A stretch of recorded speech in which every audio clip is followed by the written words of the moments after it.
Hi, good morning. I am Brittany Golfan, 20 years old, and I live in Ginsalungan, Paypaydan, Bantayan, Cebu. I have seven siblings. My mother is Marilyn Golfan, and my father is Izagani Golfan. I am here today to share my insights about global demography.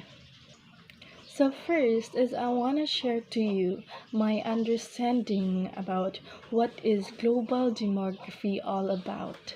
So demography is the study of human populations, their size, composition, and distribution across space, and the process through which populations change. Births, deaths, and migration are the big three of demography, jointly producing population stability or change. In a world of almost 8 billion people, studying population change is essential for a proper understanding of the problem of today and for tackling the challenges of tomorrow. Demography affects each and every aspect of our lives, from the world economy and social policy to city planning and climate change. Demographic analysis is key to understanding the context dynamics of shaping the future social landscape. The global population, which stood at just over 2 billion in 1950, is 6.5 billion today. The world is currently gaining new inhabitants at a rate of 76 million people a year, representing the difference in 2005 between 134 million births and 58 million deaths.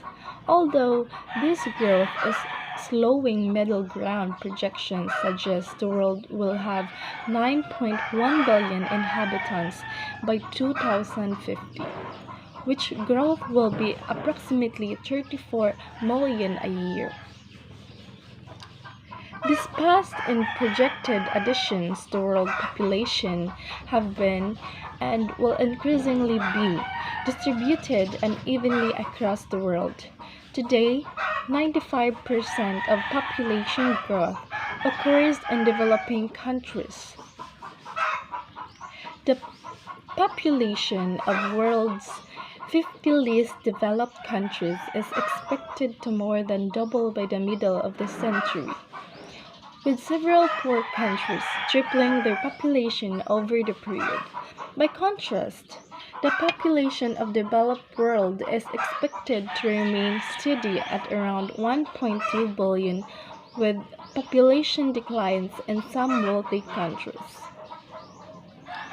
The disparity in population growth between developed and developing countries reflects the existence of considerable heterogeneity in birth, deaths, and migration processes, both over time and across national populations, races, and ethnic groups.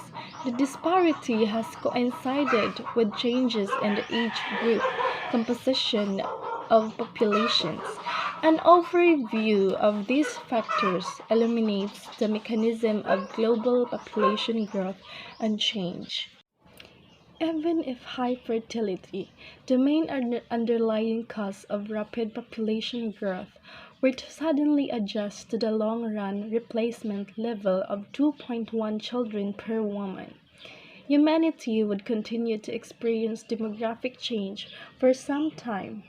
The rapid increase in the global population over the past few decades has resulted in large numbers of people of childbearing age.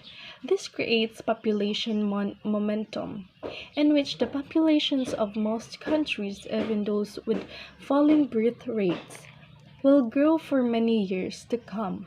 This is particularly true in developing countries.